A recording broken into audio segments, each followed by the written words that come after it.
We've skinned a delivery truck that just drives around Manhattan, and it has Industry West branding on it, but people see it driving around Manhattan and think it's delivering Industry West furniture. It's the eCommerce Master Plan podcast, here to help you solve your marketing problems and grow your e-commerce business. Cutting through the hype to bring you inspiration and advice from the e-commerce sector and beyond. Here's your host, Chloe Thomas. Hello and welcome. It's great to have you here. Thank you for hitting play and choosing to listen to one of our very inspiring guests.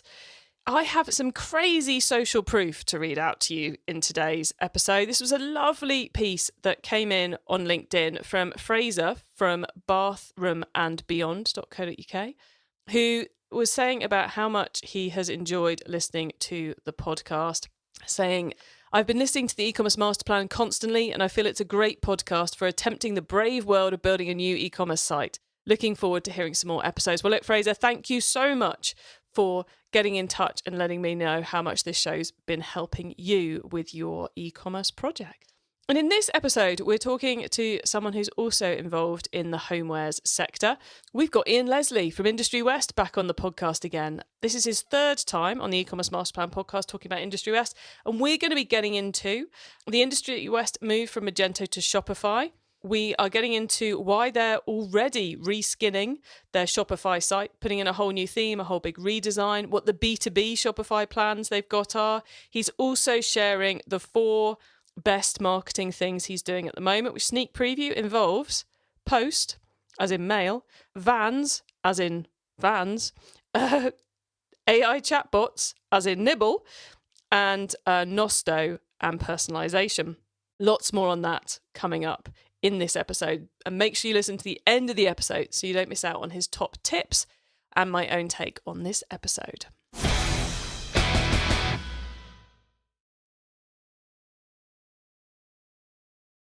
And now to introduce our special guest. Ian Leslie is the CMO at US homewares brand Industry West. It all started with Industry West in 2010, and now the Shopify store and B2B sales reps do over 20 million a year in sales. Hello, Ian. Hey, how are you? I'm good. I think this is our 5th podcast recording, but our 3rd talking about Industry West. Yeah. So it is a pleasure, clearly, to have you back on the show again. How have you been? Yeah, doing well. Thank you. I think after the 4th, I said I should get a special jacket or something. There are several times on our spreadsheets where it says Ian Leslie wants a mug. Oh, yeah. Or Still haven't produced the mugs, and I think that started in 2020. One day.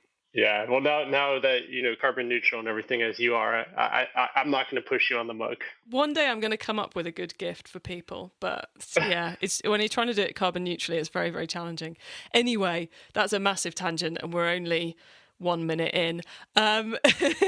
So, Ian, you have come back to brand side. So you were at Industry West, you went and worked for a couple of tech companies for a while, and now you're back brand side.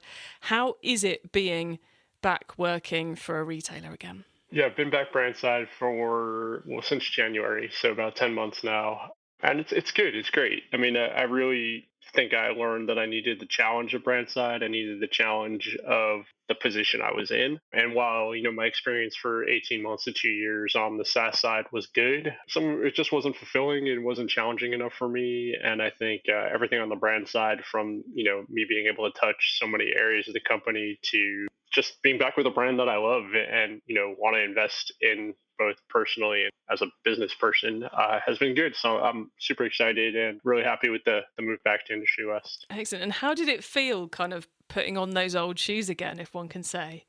Kind of like dating. So Jordan and I joked that we were kind of flirting with each other. So Jordan is our co-founder CEO. And, in, I want to say December-ish, we started texting and, it was like, you could kind of read between the lines. It was like, does he want to come back? Does he want me back? Sort of vibes to it. And then we spoke and had a really good conversation. And I don't know who said it first, who said I love you first, but one of us did. And, and so, basically right off the bat, we were like, we can't wait for it to feel like it just like I never left. And that happened pretty quickly. I would say it definitely happened within 30 days where it was just like, okay, like I'm back. It's nothing changed. I mean, everything changed, but nothing changed. And I'm sure we'll talk about that, move from Magento to Shopify, et cetera, while I was gone. But a lot changed, but at the same time, nothing changed. And so, yeah, I'd say the first 30 days it was like trying to find my groove, but it happened really fast. Excellent. Well, yeah, let's talk. I was going to say, what's changed, what's Industry West like now, because it was 2021 when you were last on the podcast talking about it. So that's a fairly big couple of years that have happened. So they moved to Shopify whilst you were away, left the Magento space. How did you find that coming back into a completely different website setup? As popular as Shopify is over my career, Industry West, pre-Industry West, I've worked in Drupal, I've worked in Magento. Obviously, I was in some other cockamamie system that one of the SaaSes I was with was in, but it's actually growing in Canada. I totally forget the name of the CMS, but has a whole ecosystem with it too. But I never really worked in Shopify. So, I mean, it was a challenge and trying to get my sea legs under me with it, but quickly realized, I mean, it has its value, right? For being much more plug and play and much more, and just like the ability to, oh, I'm interested in this app, I'm just going to add it, as opposed to like having to go to my dev team and have them add it and run it on staging and blah, blah, blah. So yeah, there's definitely some aspects to it that are much easier, but I don't know. I think I'll always be a Magento guy at heart. There's just something, I feel like it's just counterculture to be Magento person, right? It's just like, who's a Magento person and who even says Magento anymore? I think it's like me and what's her name from Shipper HQ, like, and Phil, like, we're the only Magento people. I mean, I still have like, some hot takes on like the bait and switch of Shopify, making you think that like all you have to do is spin up a site and it's as easy as that, like Mr. Beast, sells 1,000 socks in 30 seconds. Like, doesn't quite work as easy as that, but yeah, it's been good. I'm happy being on Shopify. I say you should come over to the UK if you feel like you're the only ones talking Magento, because I got to speak at this year's Magento UK or Meet Magento UK conference, and that place was buzzing. There were several hundred people. Oh yeah. Yeah, brilliant event for anyone who's Magento in the UK or close enough to get to it. Absolutely brilliant event, and the Magento world is thriving despite many of the things going on within it. But let's not get too political.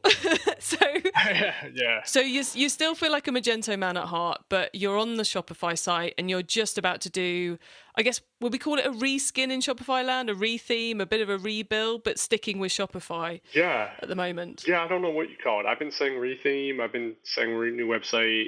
Yeah, I don't know what the cool kids call it these days. But yeah, I mean, we're pretty much blowing it up. It's not, it'll be the same store, but on the back end. But yeah, totally new design across the entire site from homepage to PDPs. So we're really excited about that. We're working with a great agency here in the States.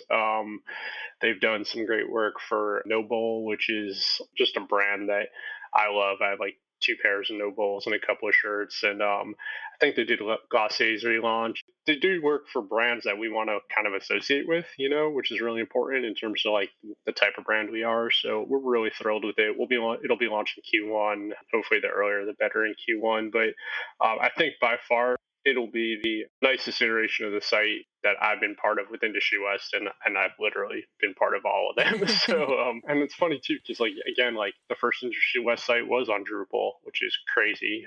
And then, then on Magento for all those years, now on Shopify. But I think it's going to be great. Like, I think our site conversion rate has ticked down a little bit since we moved to Shopify, but I've definitely, have been a defender of Shopify, saying it's not the platform, it's the current theme. And so we're excited to retheme. It'll look great. So I think we have to give the agency a name check, given you raved about them so much. So who are they called? So it's called, they're Tomorrow. Some of their team is kind of spread around North America, but they have critical mass in Charleston, South Carolina, which is kind of crazy. They're actually crazy, like amount of actual great developers and designers in Charleston, South Carolina, which is surprising. But they're a great team, and we're super excited to see that launch Q1. And you alluded to it being conversion rate being the primary reason for the reskin. Was that we need to fix the conversion rate? The best way to do that is going to be doing a reskin. I think the outside world will look at the site and say it looks okay. I'm currently, and Jordan and I are currently not thrilled with it. I think there's just a lot of things that are just not up to par. It was just one of those things, like it was like I came back and it's like, all right, Ian, fix it, and it became like, okay, we're gonna fix this via death by a thousand paper cuts, or are we just gonna bite the bullet and retheme? Like honestly, gosh, like almost a year after we just rethemed the first time. It was a bad go at it, to be honest, if we're all to be honest. And that happens. I mean, when I moved to Magento Enterprise, it was a really bad deployment, and we immediately had to like kind of fix it, like and that's when we and changed SCG groups at that time. So yeah, so I mean it happens, but I think part of the world is acknowledging your mistakes and moving quick past them, and so that's what we're doing. And are you rebuilding based on your own opinions, or has there been a whole lot of customer research going into this as well? So tomorrow's done a great job of customer research. I think some of the best I've seen of a design dev team that we've worked with, and really kind of doing a ton of outsourced UX testing, customer UAT sort of, or tasking with our customers, trying to have them find a certain product or whatever. And then just diving into analytics and really just presenting great data of like why they're doing what they're doing. So, and then some of it is obviously like I've been with the company, 7 of its 10 years, and of the other 3 years, I knew the company. So it's like there is a lot of historical knowledge of like, whereas tomorrow may say we want to do this. I'm like, yeah, but our customer really looks for that. But yeah, I'd say it's like 75, 80%, like just they've done incredible research and pulled historical data to really understand like how our customer interacts on the site. Can't say enough about the work they've done. I can't wait for it to go live. We've won, Industry West has won Magento awards. Now I'm ready for this site to win Shopify awards. Well, I have my fingers crossed for you. Yeah. And on the rebrand, or the reskin, the retheme, because your B2B is such a big part of the Industry West sales profile, how have you taken that into account with the Shopify store? Are you running two? Are you dealing with everybody via one with a big Call Our Sales Team page? And how has that fed into the reskin side of things? Yeah, so that has been a place where I've had to like kind of push the team a little bit on like understanding our customer, pushing a little bit more to our trade account page and having them fill out a form, etc. And that's a place where I think our current site fails a little bit, is not calling our trade accounts or our trade mechanism into calling that out enough. So, I mean, I think this first iteration of the site, V1, when we launch Q1, will be not too much different in how we currently operate in terms of like, hey, you could create an account, get your trade pricing. Once you create your account, we approve it. But of course, like if you have more questions, email or call, etc., or any of the other communication channels that we have, immediately once we do finish this first version, I mean, we are going to look to implement Shopify's B2B module and really like look to expand how we interact with our B2B customers, and are we able to pass estimates back and quotes back and forth, and allow for a more robust B2B experience on the Shopify side. So that is something like we're already tracking toward, and like I said, where this is launching Q1, I would hope that next component will launch by the end of Q2. But it's already something we're starting to look at. The new site will be too different than it currently is on the B2B side, but we are looking to expand that pretty quickly. So taking the phased approach rather than trying to do everything all at once. Yeah, definitely. Okay, I'm going to do a dramatic shift away from the rebrand here, because Ian, I've now known you for several years, and I know you're always testing stuff, you're always doing cool stuff, you're always looking at what you can do to create greater sales and greater customer experience and all those kind of things. So, what are you doing at the moment that our audience need to know about? Not to put you on the spot. And that you're willing to share, I should say, as well. I mean, yeah, right. I mean, I think since I've gone away, I've come back. I mean, one thing, it's like, hey, what's this? When you're asking like, oh, you're so hey Ian, like you're unique and you do all these cool things. Like, what's something new? And I'm like, direct mail. But I think direct mail has more legs than I thought it did previously, and we've done a few full catalogs. Something cool we're doing, and I don't want to give away like our vendor who we're working with because it's been performing well. But I mean, it's not too hard to figure this out. But we do have a pixel on our site. We're able to match probably about 25 to 30% of our traffic to a physical address. So we're actually we are doing some retargeting direct mail postcards with unique promo codes, which again is not like anything that's like crazy new. We've seen great ROAS on that. It's performing, and it's something I've like, oh okay. Like when I left, I was like, oh, everything's digital, direct mail stinks. And now I'm like, oh well, direct mail actually kind of works, and it says really good returns. I've tried to be a little bit more on just simply the brand awareness side. We've worked with a group called Agile here, where we've skinned a delivery truck that just drives around Manhattan, and it has Industry West branding on it, and has like chairs and sofas all around the outside of the truck. Like we fully designed the truck. I don't know what it's delivering. It could be delivering cabbage for all I know, but people see it driving around Manhattan and think it's delivering Industry West furniture. So that's really cool, and something that we're also able to pull some mobile IDs within like a 500-yard radius of the truck that it gathers, and we could retarget off those. That has not been as successful, I'll be honest. We've not seen great returns on those, like retargeting the mobile IDs, because honestly, like you're driving around Manhattan, like you've literally got everyone. Like, it's not like a captive audience. So, but just the fact that like, hey, I mean, we've seen like I've just had random people like message us or text me or email us and be like, hey, saw your truck, and like on Upper West Side, and it's just a cool awareness play. And then then we've done some cool stuff. Well, I guess sometime over Q2, we implemented an automated or an AI chatbot that negotiates with the customer called Nibble, Nibble. And that's been fun, and has been like a really unique experience to see people interact with the bot and negotiate with this chatbot, which has been super interesting. It was something I was willing to do because I think people natively these days think all chat is bot anyway. So it's like, well, if we're going to have an automate or a chatbot, let's have something that actually is able to like set a price with them and give them a promo code, and Nibble does that. So that's been really interesting. I think a lot of it since I've come back was like just going back to some of my like just some of the partners that I've worked with in the past that I was like I knew performed well, and I knew could do well on Shopify as well. So for instance, like Nosto for our personalization does really well, and we're looking to add as we retheme, right now we're using Nosto for merchandising. We're going to implement Nosto search and filtering as well onto the site, which I'm excited about. So just kind of doubling down on some partners that I know in the past were like great partners and that we should be working with and seeing what they can do. Quite the list there. I love the fact sorry. No, that was brilliant. I love the fact you started off with the old school method of billboard and direct mail. Yeah. But I think that idea of having a van going round, in the UK it would be Chelsea or Mayfair, and and it's Manhattan in the US, with all the tourist traffic and all the travel traffic, it's almost like social proof, if that makes sense. Like your van is in that location. Yeah, I thought it was like it's such a like I didn't even think of it initially as the social proof aspect. Initially, I was just like, oh, it's a billboard, it's a driving billboard. But then I was like, well, I would assume that's our truck. Like if I were someone on the street, like, oh, they must be delivering a sofa to that brownstone or whatever. And I'm like, well, that makes sense. And I was like, well, that's even better.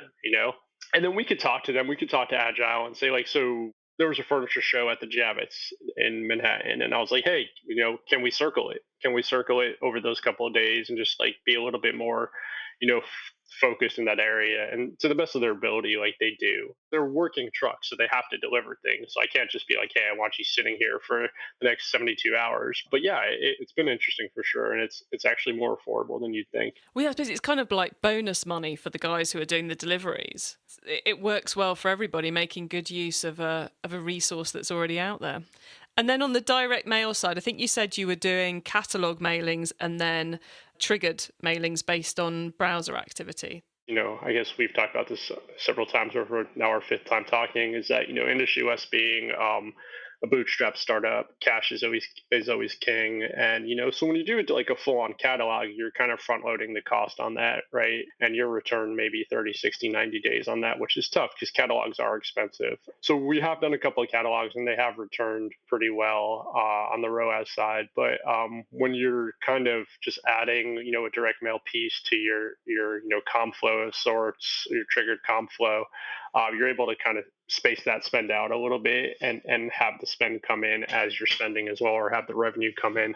So yeah, it's just like another, like I said, as we're able to match, we have a pix on our site, as we're able to match the customer to a physical address, which is about 25 to 30% of the time, they'll get a direct mail piece from us with a promo code. We actually just changed out the piece. People who get it now will be getting our Cyber Week promo code, because it's like, well, why not? Like, let's just give it to them early. So yeah, it's been good. And like I said, like the way it works is we fund an account, and basically they take money out of that account as they send per piece. So then when we have to refund the account, we'll refund the account. So it's a little bit easier on the budget to do it like that.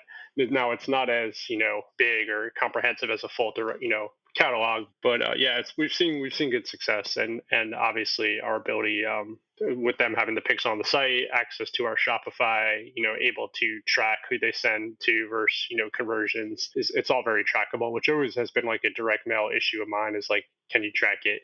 They can. I mean, they did do a good job. So yeah, we've been really happy there. E-commerce Master Plan is supported by some of the greatest companies in the e-commerce sector. Here's a reminder of who they are.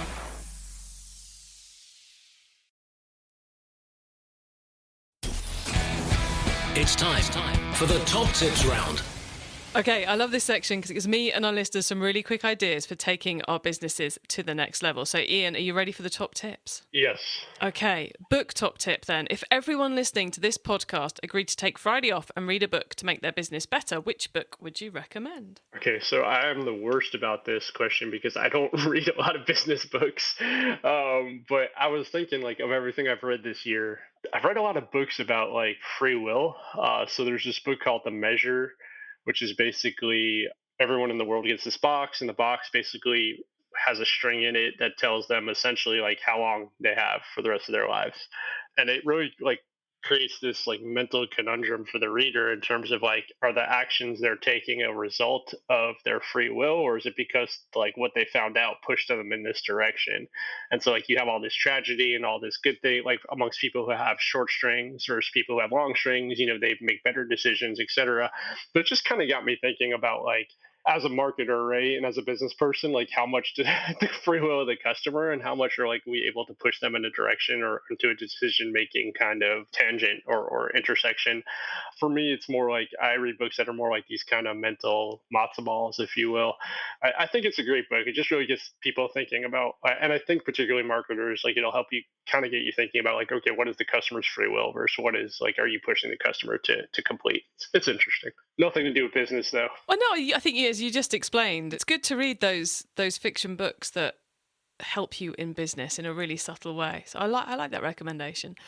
Okay, the traffic top tip. Which marketing method do you either prize above all others or think doesn't get the press it deserves? I don't know if I prize this or it doesn't get credit, but I think for me, like I'm giving it more credit recently, along with the direct mail piece, is I've kind of seen better traction with SMS than I thought we would for the furniture space. So offering a little bit larger discount on the first order for people who give us their SMS versus give us their email has really moved the bar for us. So I'd say, again, it was another tactic that I was a late adopter to, because I just thought people didn't want to be spammed, but they do. I mean, they do want to spam. No, they are willing to give you their phone number and for that little bit additional discount, and it's moved well for us. And that's one of those 2-stage email captures where you give your email address, submit, and then you get the second prompt is. Yeah. Very nice. Okay, tool top tip. Maybe a collaboration tool, a social media plugin, a phone app, or just a way of working. Is there a cool little tool you use that makes you and your team more efficient from day to day? Triple Whale for me is like, I know they ran into some like kind of backlash with new pricing and stuff, but I love Triple Whale. Like I look at Triple Whale more than I look at Google Analytics, look at Shopify's analytics. I look at like Triple Whale is my source of truth for so much. It's just the easiest place for me to see ROAS, to see, what we spent any given day. We have all of our additional like I put in there like our additional costs for our media buy team, which is easy because it's just based on a percentage of our spend. So just seeing all that as, okay, so what was our total profitability for the day, at least on the website. And then, Triple Whale has some great plugins now with, Meta, where you can build lookalike audiences and target those lookalike audiences based on, the data Triple Whale's getting. So, Triple Whale, like hugely, it just has really been an analytics game changer for me. Nice recommendation. Thank you. Finally, the carbon top tip. What's your favorite way to reduce the carbon footprint of an e-commerce business? We didn't buy our own truck. We wrapped someone else's truck. Yeah, well, why not? It's a good idea. I don't know that we have any like silver bullet with that. I do think like particularly with returns and larger pieces, like we try not to be like sticklers over anything. Like if it's, keep the chair, like keep the table, like you don't need to send it back to us, like that sort of stuff. And like I think some of that is the cost effectiveness of that, but also like there's no reason we have to, put more fuel into the air or whatever, and just like there's no reason for it. And I think like we tend not to cut our nose to spite our face when it comes to the return stuff. Like we're a little bit more Amazon-esque in that regard, where we're just like, keep it. Like we'll figure it out, we keep it.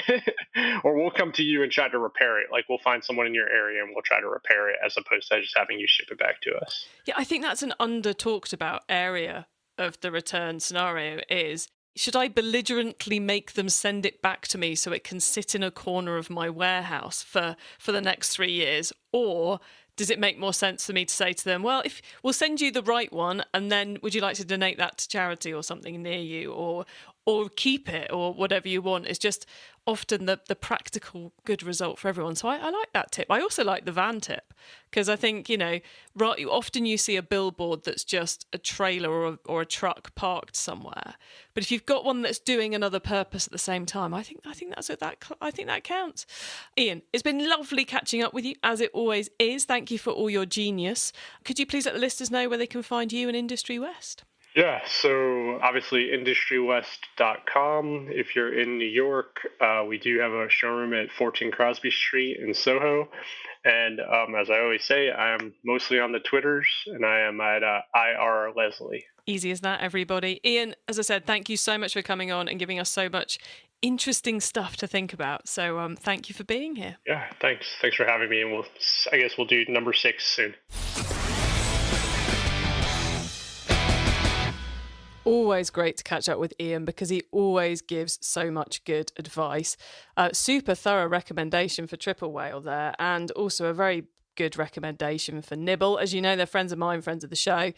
Rosie and the team are doing some amazing things with their AI chatbot, and I know they've been testing a lot of bits and pieces out with Ian as well.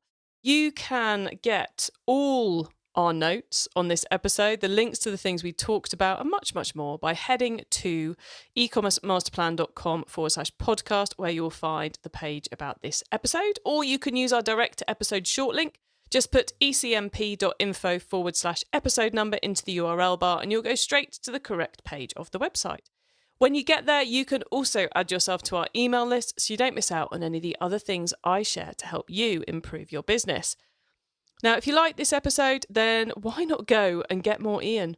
Why not go and check out our previous chat about Industry West, which are episodes 289, where we were talking about how they weathered the COVID crisis, and then 332, both on very different topics, both very different to this one, but still full of a lot of really good advice. Because as you've just heard, Ian likes to share what he's learned and what he's finding out, which is why we love him being on the podcast.